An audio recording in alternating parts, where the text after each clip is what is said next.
Olá, pessoal! Sejam muito bem-vindos a mais um programa do Colégio Batista do Rio de Janeiro. E hoje, com dois convidados, um casal para lá de especial, como vocês já sabem, esse casal abençoado da Igreja Profetizando as Nações. Profetizando as Nações. Eu queria que vocês se apresentassem, falassem um pouquinho de vocês, de onde vocês são. Ok, por favor. Então, o meu nome é Cília Cordeiro, sou casada com essa pessoa maravilhosa, pastor Leandro Cordeiro. Temos duas filhas lindas, né, que estudam aqui no Colégio Batista, Sara Radassa, é a mais velha, tem 9 anos, e a Maria Sofia, que tem 7 anos. E hoje eu sou pastora, né, junto com meu marido, na Igreja Profetizando as Nações. Trabalho com a dança, né, lidero o Ministério de Dança lá da nossa igreja. E também o Ministério de Evangelismo, juntamente com meu esposo. E atualmente eu trabalho com a dança também, dou aula na igreja, né? Trabalho com workshop, levo a palavra de Deus, né, em outros estados também, com a dança. E hoje a gente tem desenvolvido um trabalho muito assim, relevante na sociedade com o evangelismo, né? Esse ano a gente tem feito alguns trabalhos bem profundos, né? Quando passou para a gente essa liderança, a gente começou a visitar os lares, né? E pôr na sua casa. E a gente conseguiu fazer apenas por 2 meses esse trabalho. E de repente veio a pandemia. E aí o que fazer, né? Como dar continuidade nesse trabalho? E aí a gente... Tem que se reinventar, né? A gente teve que se reinventar. E aí Deus nos deu uma direção, né? A gente entendeu que como a família estava dentro das suas casas, isolada, a gente entendeu que agora a gente vai precisar ir até elas. De que forma? Aí foi quando nós decidimos ir nos condomínios, né? Eu, Leandro, meu esposo, junto com o Geice, e nós íamos para dentro dos condomínios, a gente começava a louvar, começava a adorar, as pessoas saíam, né, das suas casas, das sacadas do seu apartamento, louvavam junto com a gente, adoravam junto com a gente. E foi um tempo muito precioso. E um momento muito forte para a gente foi quando nós fizemos aqui no Cidade Jardim. A gente ter passado por aquele lugar, a gente não imaginou que ia ser assim, com tanta receptividade, né, dos vizinhos, das pessoas. A gente viu todas as pessoas ali naqueles apartamentos saíram das suas casas e começaram a orar junto com a gente, começaram a adorar. E a música, ela gera isso, né, nas pessoas. Exatamente. Nós tivemos um programa, gravamos um programa também falando sobre música, falando sobre arte, sobre o artesanato. E é isso, né? Como que transforma a vida das pessoas e modifica o ambiente, né? Sim. Porque, assim, de repente, se a gente chegasse lá com uma palavra pregando, não ia ser tão assertivo, né? Do que uma canção, porque a música, a arte em si, ela toca no coração do homem, ela toca na alma do homem. Então, foi um meio que a gente teve de tocar de alguma forma, as pessoas estavam sensibilizadas. Então, a gente entendeu que aquele momento foi um momento onde Deus abriu para a gente essa oportunidade. E o Leandro com a palavra, o Geis tocando, eu no meio da rua dançando. Então as pessoas pararam para filmar, para ver aquilo, sabe? Então assim, acho que foi algo muito forte, né? Você quer falar alguma coisa? Então. Olá, estou aqui. Vou me apresentar. Amém pela minha esposa maravilhosa. Tá tá fluindo, tá manifestando muita coisa boa, isso é importante. Eu sou o pastor Leandro Cordeiro, esposo dessa mulher maravilhosa, pastora Cília. E juntos realmente atuamos no Ministério de Evangelismo da Igreja Profetizando as Nações. Um abraço aqui para os nossos pastores Emerson Pierre e pastora Fernanda Brum, e todos os nossos membros da IPAM. Atuo também no Ministério de Ensino da Igreja e também na área musical, né, que é a nossa vocação junto com essa área de artes. Além do trabalho do Ministério Profetizando as Nações, nós também temos um ministério itinerante, um trabalho que nós fazemos para o Reino de Deus, que é um ministério interdenominacional. Na verdade, ele é um coletivo, é uma mobilização missionária que atua agregando pessoas para levar ensino, levar arte e dialogar com as necessidades sociais, com como que a gente pode ser relevante e influente na sociedade, atuando nas esferas da sociedade. Então, esse coletivo visa refletir como a igreja pode ser relevante e influenciar as estruturas, não apenas no ambiente litúrgico religioso. Então o Ministério Leão e Cordeiro visa fazer essas reflexões e atuar de forma plural, atendendo às diversas demandas que aparecem, né? Que são cotidianas e diárias, digamos assim. A gente sabe desse período tão delicado que nós estamos vivendo, a gente sabe que hoje as coisas começaram a ficar um pouco mais maleáveis, mas a gente sabe desse processo de adoecimento que a sociedade no geral, como um todo, ela teve e está tendo. E como que você com a arte, você com a dança, né, você com suas ministrações e tudo com a música também, como é que isso tem sido? Como é que é esse trabalho para trazer essa cura, né, ou essa transformação para essas pessoas? Então, eu falo por meio da dança, né? Como a gente vem trabalhando assim, de forma um pouco mais profunda, a gente acredita que o homem é um ser tripartido, né? Corpo, alma e espírito. Então, tecnicamente, a gente visa trabalhar na área do corpo, né? Na expressão corporal. E, paralelo a isso, eu viso buscar um crescimento, um nível de maturidade também, no aspecto emocional, né? E eu estou me formando no Corpo Explica, né? Eu também! Eu também! Olha aí! Então você sabe o que eu estou falando. Sim. Pois é, então com relação a esse conhecimento novo que chegou, eu falei, gente, isso é fantástico! Fantástico! Né? Você entender, né? O formato do seu corpo, entender como que você pensa, porque... Gente, conhecimento é vida, tá? Conhecimento é vida. Exatamente. Então, e aí quando a gente fala de mente, a gente fala de vontade, fala de emoção, tá tudo ligado, né, no aspecto da alma. Exatamente. Então a alma é onde está o problema, né, da humanidade. Desde a barriga, né? No mielinização. processo de mielinização. Exatamente. Então ele já vem carregado, né, com esses traumas, né, que veio acontecendo desde a gestação até os 6 anos, e aí, enfim. E aí essa pessoa cai no meu colo, vamos dizer assim, numa sala de aula, cheia de traumas. E o interessante é que quando a gente tem esse entendimento da questão do formato do corpo, eu já vou detectando eu já vou entendendo como é que ela pensa.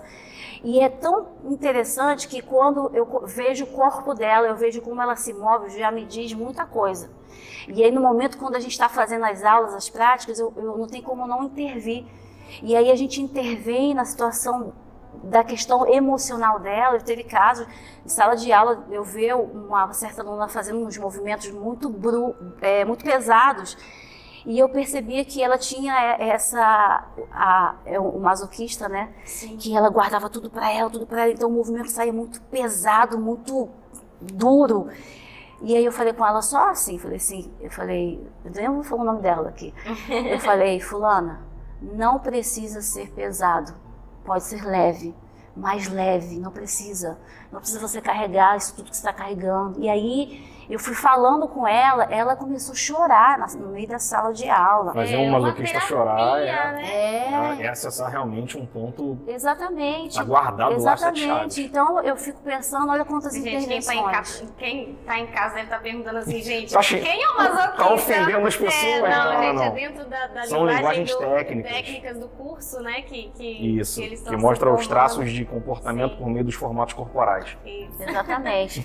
Então eu fico vendo essas coisas, sabe, que não é só dança, não é dançar por dançar, é muito além. Eu vou fechar o meu testemunho contando sobre isso.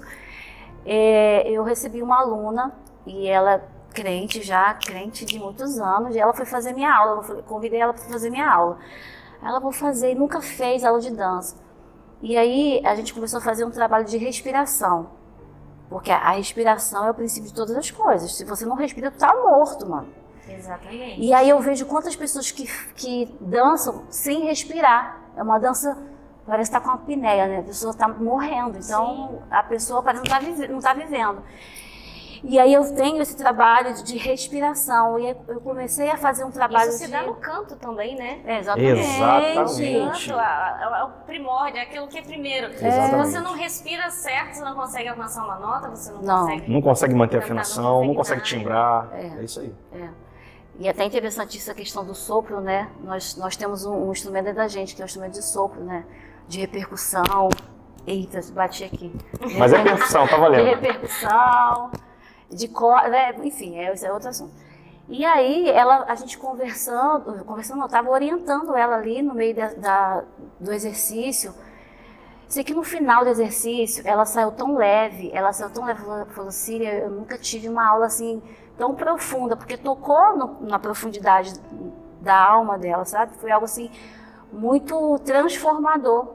Então, assim, a ideia em si do meu trabalho não é dança por dança, movimento por movimento. Tem que fazer sentido para ela, tem que sair dela. E aí, no final dessa aula, o que a gente faz? A gente faz um trabalho de experimentação. Depois que a gente fez aquela condução de respiração, no final ela tem que se movimentar, do jeito que ela quiser, do jeito que ela sentir à vontade. E aí, é nesse momento que a gente vê o resultado do trabalho, que a gente vê que ela soltou aquele peso que estava. Ela soltou, ela liberou, a gente vê logo no ato, ela chega pesada e depois de uma aula como essa, né, que tem esse objetivo, a pessoa sai mais leve, sai liberta, ela já fala, ela já se libera. Então, assim, eu sou muito suspeita de falar de dança, porque eu danço desde pequena. Então, conta aí, como é que se deu a dança? Como é que a dança nasceu na sua vida? A dança nasceu desde pequena, quando eu morava em Brasília. Quando eu me mudei para o Rio, eu voltei a fazer aula aos 12 anos. E eu dancei a minha vida toda. Só que quando chegou aos... Tem pouco tempo, né? Hã? Tem pouco tempo. Tem, sim. Olha aqui, caminha de nova. 18 anos, realmente. Quando chegou aos 18, por aí, a minha mãe começou a me cobrar. Você vai dançar, vai ter que trabalhar, vai ter que fazer alguma coisa. Aí eu comecei a fazer cursinho de vestibular. Chegava no meio do cursinho, eu não conseguia concluir, porque a dança me atraía demais. Eu não conseguia pensar em um curso que pudesse me abraçar e me... a dança, Exatamente. Né? Então, até porque a arte não é tão respeitada, né, como uma profissão. Sim, é difícil, ainda tem um preconceito muito tem grande, no Brasil, um né? preconceito. E um país tão plural, com tanta criatividade, tanta arte, com né, tanta arte, com envolvida. tanta Ver cor. fora do país completamente diferente essa Sim. visão, né? Mas aqui ainda a gente tem esse preconceito. Exatamente. E aí, com isso, eu tentei estudar, eu tentei fazer alguma coisa fora da dança, só que eu não consegui. No final de tudo, resumindo, foi quando eu me casei com meu marido. E aí ele falou, não, você vai fazer o que você quer. Eu quero te apoiar naquilo que você sonha. Eu quero... Tá vendo aí, família? Olha só. Olha que exemplo. Sério, a gente tem que falar, porque Exatamente. se você se casa e você tem alguém que te poda e te diz, não, você vai fazer isso. E aí você já quebra ali. Quando você tem um casal que tá ali junto e um apoia o outro e diz, não, faz o que você tem vontade, o seu talento, se dedica naquilo, você tem uma harmonia, você tem uma vida completamente diferente. Diferente. Exatamente. Fez todo sentido, Até é né? importante falar sobre isso. Quando eu vejo aquele texto bíblico que diz que os maridos devem amar a esposa assim como Cristo amou a igreja, e a ponto de se entregar por ela, eu fico pensando como que Cristo amou a igreja. E assim, fazendo uma análise bem superficial, Cristo tem uma noiva, tem uma esposa. E o que ele fez com ela, que no caso é a igreja, como cremos, né, dentro do Evangelho, dentro da construção teológica do Novo Testamento? Ele impulsionou essa igreja. Ele transformou essa igreja em santa, imaculada, glorificada, rica, fez dessa igreja herdeira, corredeira junto com ele. Ele glorifica, ele faz ela crescer, faz ela expandir. Então eu vejo não só Cristo se entregando sacrificialmente por essa igreja, mas eu vejo ele exaltando ela em todo o processo. Impulsionando, Então, né? no final das contas, é um processo de impulsionamento. Eu acho que cabe ao marido esse papel, de impulsionar não só a sua esposa, mas como a sua família. E vejo... Vice-versa, né? E, a sim. esposa apoiar o E como marido. que não vai, e como que não vai apoiar? Tem que Eu acho que, e sendo Jesus o padrão do que deve ser o homem no casamento, Jesus Cristo foi rei, profeta e sacerdote. Nesse caso, a gente sempre ouve falar que o homem é o sacerdote do lar, mas o homem não tem que ser apenas o sacerdote do lar no sentido de representar Deus para a família, mas ele também é o profeta do lar, ele também é o rei do lar, então ele também é responsável por prover, ele é responsável por orientar, ele é responsável por ver o futuro, por criar um caminho para que esse futuro chegue. Ou seja, bom... E principalmente amar. Exatamente. Em primeiro lugar, ele Exatamente. tem que Bom, amar. por isso que eu tenho que fazer sempre E a mulher que santifica o marido, né? E se uma mulher ela não está muito bem emocionalmente, como que ela vai santificar o homem, né? Então, até para completar o que você está falando, porque se você não me impulsionasse, de repente eu estaria frustrada. Sim. Né? Crises existenciais. E aí nenhum dos dois consegue exercer o papel de fato, né? Não conseguiria exercer Exatamente. o papel de fato. Exatamente. Dentro de um relacionamento, dentro de uma família. Então é importante falar isso. E aí, para finalizar, Como é que foi? com isso nós nos casamos e aí eu comecei a voltar a dançar, porque eu tinha parado de dançar uns 10 anos, né? Aí quando eu voltei já igual uma leoa, falei, agora vou dançar de verdade, agora eu vou me entregar. E aí com isso eu tive a Sara, e em um ano e meio eu viajei para Nova York, ganhei uma bolsa, estava com 31 anos. Imagina, 31 anos você na dança, você já vamos dizer que você é velha para dançar. E na verdade não, a minha vida mudou depois que eu casei, né? E eu sempre oro, falei assim, eu quero a unção de Caleb, porque Caleb tinha 40 anos, né? Tinha 80 anos. 40. Nunca é tarde, com a força de 40. Trazer isso, exatamente. Né, pessoas. E aí às vezes, tô com tal, isso não dá mais pra mim, meu sonho, eu já não sonho mais, eu já não quero mais. Então, gente, olha, corre atrás. Exatamente. Né? E aí, isso pra mim não foi impedimento, na verdade foi um encorajamento, para que eu continuasse acreditando nos meus sonhos, independente do tempo, porque ficava uma pergunta no ar, né? Senhor, por que agora que eu estou dançando? Porque quando eu estava no auge, eu me converti, eu estava no auge, eu estava a ponto de explodir dentro do meu trabalho. E aí eu me converto, estava com 21 anos. Então o Senhor me tirou assim com mãos fortes, sabe? E ele sabe por que ele me tirou. Então, quando eu volto para a arte, para aquilo que eu sempre amei, sempre me dediquei, sempre acreditei, já volto com uma idade não tão boa para voltar a dançar, até por conta das limitações. Aí eu precisei ir até o Senhor para entender o que estava acontecendo comigo, até para que eu pudesse me entender, respirar e tá tudo certo. E aí foi quando eu comecei a orar e estabelecer a verdade do reino no meu corpo. Comecei a estabelecer, Senhor, que o Senhor me dê um longo tempo para que eu possa avançar dentro do meu chamado. O Senhor me dê articulações saudáveis. Comecei a profetizar no meu próprio corpo, sabe? Os meus ossos, os meus músculos, a minha flexibilidade.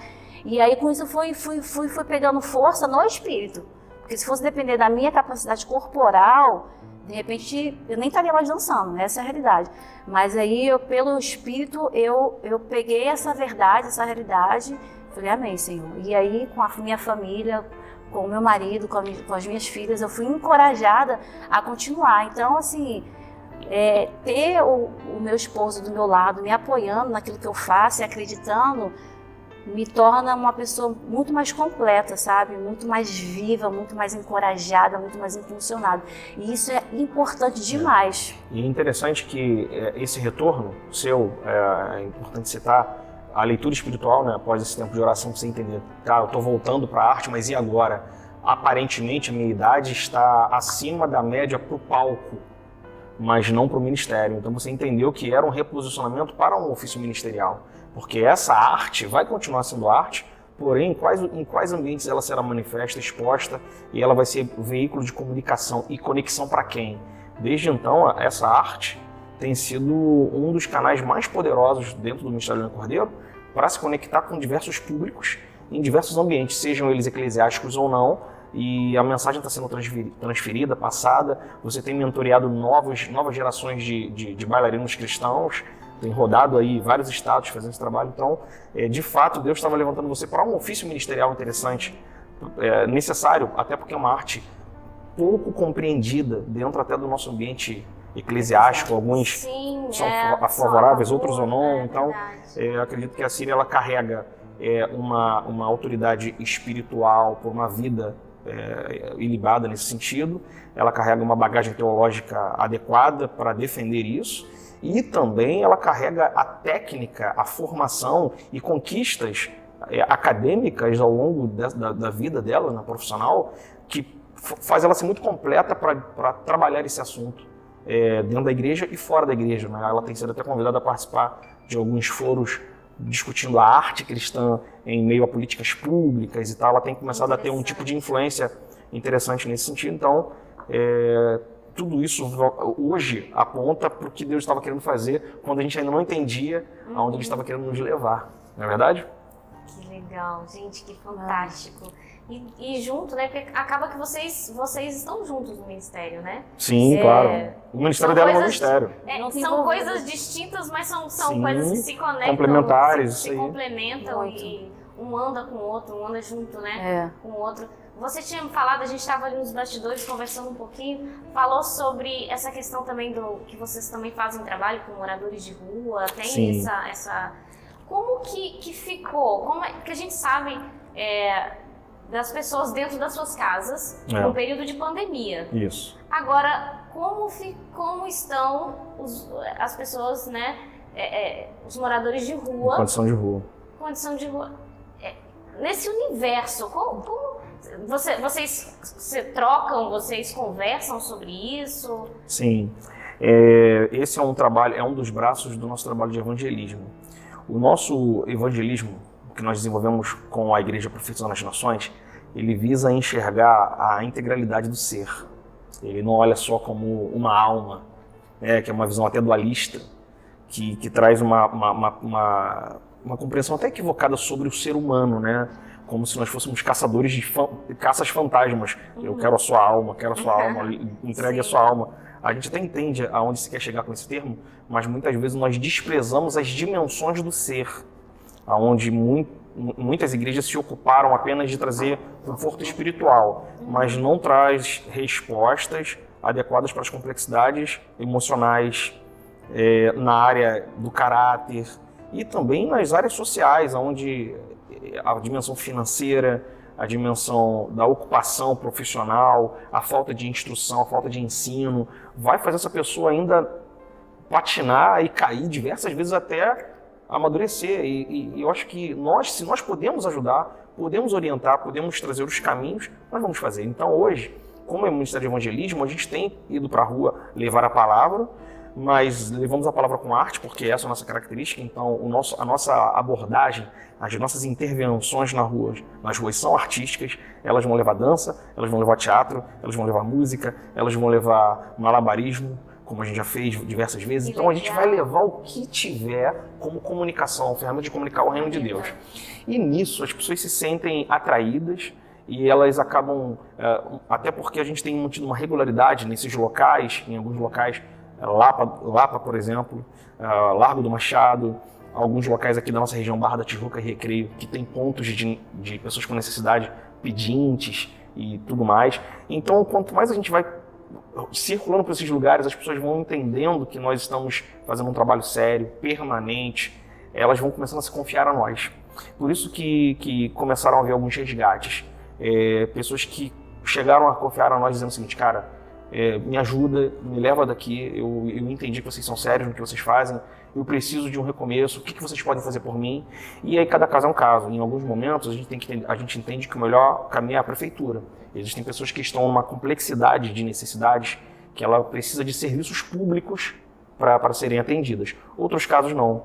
As casas terapêuticas que nós ajudamos, na Igreja Profetizando nas Nações, por exemplo, nós apoiamos mais de 9 casas de recuperação, orfanatos, asilos, até aldeia indígena, com cestas básicas. A gente arrecada mensalmente aí 5, 6, 7 toneladas de alimentos. E o que acontece? A gente acaba tendo essas parcerias também com essas casas. Então a gente já levou muitas pessoas para casas, para os centros terapêuticos que ajudamos, e pessoas estão lá no processo de recuperação. A gente visita essas pessoas e a gente tem tido contato constante. Então esse tem sido o trabalho. Porém, a gente percebe um sintoma. Nós não estamos num momento econômico muito bom. Sim. E a gente percebe que, para quem está dentro de casa, a economia está afetando. Muito. Para quem está na rua, demais. E a gente está vendo um aumento significativo de pessoas na rua. A gente está... Eu tenho percebido isso. Tá. Olha a quantidade de pedintes. Ainda mais aqui na nossa região. Aumentando muito. E além de tudo isso, essas pessoas, ainda mais aqueles que apresentam vícios, compulsões por dependência química, eles também estão num nível a gente percebe um nível de aflição muito grande, porque falta o recurso para também adquirir a sua dependência e tudo mais. E a gente está vendo que a situação está bem delicada. E aí acaba que esse é um problema estrutural que envolve planejamento dos gestores públicos quanto a isso também. Então, e a gente sabe que como igreja, a gente tem a nossa função de enxergar aquele ser como um ser amado, como um filho de Deus que precisa voltar para os braços do Pai, e a gente oferece o que a gente tem, o que a gente pode, mas a gente sabe que nós estamos dentro da esfera social, nossos limites, né? Então a gente vai fazendo aquilo que cabe e aquilo que a gente consegue fazer. Mas tem sido um trabalho muito relevante. Muito bacana. Infelizmente, gente, o nosso tempo está se findando. O bate-papo está tão gostoso e a gente quer continuar, a gente quer continuar conversando. Mas antes da gente acabar, eu sei que você está aí, se você se encontra assim, cansado, sobrecarregado, eu já não sonho mais. Tudo isso que aconteceu na pandemia e hoje você está depressivo, hoje você precisa de uma força. Eu queria que nesses últimos minutinhos que a gente tem, eu não sei quem vai orar, eu gostaria que orasse por você que está aí do outro lado, por essas famílias, para que trouxesse a elas um ânimo novo, renovado, para que de fato elas se sentissem fortalecidas no Senhor. Amém. Amém. Amém? Amém. Quer fazer a sua oração? Amém. Amém. Amém. Vamos orar. Senhor, nós queremos agora como igreja, Senhor, reunidos em Seu nome, onde houver 2 ou 3 reunidos, Senhor, o Senhor se faz presente. E nós estamos aqui, Senhor, reunidos, Senhor, invocando o nome do Senhor, Amém. crendo no poder que há no Espírito Santo, que há no nome, que há no sangue do Cordeiro, Senhor. Pai, nós oramos agora, Jesus, para que a Tua presença possa entrar, Senhor, por este lar, possa entrar por essas portas, Senhor, que a presença do Espírito Santo, que a paz que excede todo entendimento, Senhor, possa entrar, Senhor, nesses cômodos, Senhor, possa entrar nesse ambiente, possa entrar nos corações, possa invadir, Senhor, cada esfera negativa, cada esfera, Senhor, depressiva. Pai, que o poder do Espírito Santo, a Tua palavra, que é poder de Deus para a salvação, nós oramos agora para que o Senhor entre com a salvação, com a Tua salvação, Senhor. Só o Senhor, Deus, nos conhece, só o Senhor que nos sonda por dentro. Então, Senhor, cada vida que está aqui ouvindo, Senhor, recebendo essa oração, que eles possam, Senhor Deus, receber com o coração aberto, Senhor, que eles possam crer com o coração e confessar com a boca que Jesus Cristo é o Senhor, Jesus. Então nós oramos e liberamos essa palavra profética, liberamos a palavra da salvação e realize, Senhor, a Tua vontade em cada lar, em cada família, que hoje está, Senhor, em uma situação difícil, em uma situação, Senhor, de divórcio, em uma situação decadente, Senhor Jesus, que Tu possa, Senhor, restaurar toda e qualquer situação, toda e qualquer separação, Pai. Em nome de Jesus, assim eu oro e agradeço, Pai, em nome de Jesus. Amém. E amém. Olha, eu gostaria muito de agradecer a presença de vocês. Obrigado a você, Elisa. Muito obrigada. O trabalho de vocês é fantástico. Amém. E eu gostaria que a gente pudesse gravar outros programas para a gente poder falar mais. Estamos à disposição. Pode contar com a gente. Conversar mais. E falar para você que se você não é inscrito nesse canal, se inscreva, deixe seu like, compartilhe com seus amigos. Eu tenho certeza que você tem algum amigo que vai ser abençoado por essa entrevista, por esse bate-papo. Então, se inscreva, compartilhe, ative o sininho. E se você ainda não conhece o Colégio Batista do Rio de Janeiro, eu te convido, te faço esse convite. Nós temos 2 unidades, Avenida das Américas, 11.599, na Barra da Tijuca, e nós temos também na Érico Veríssimo, 780, também na Barra da Tijuca. Então, esse aqui é o seu lugar. Se você ainda tem dúvida de onde colocar o seu filho num colégio genuinamente cristão, aqui é o seu lugar, Colégio Batista do Rio de Janeiro. Um beijo grande a todos vocês. Graças a Deus, pessoal. Até o nosso próximo programa. Tchau, tchau. Tchau, tchau. Tchau, tchau.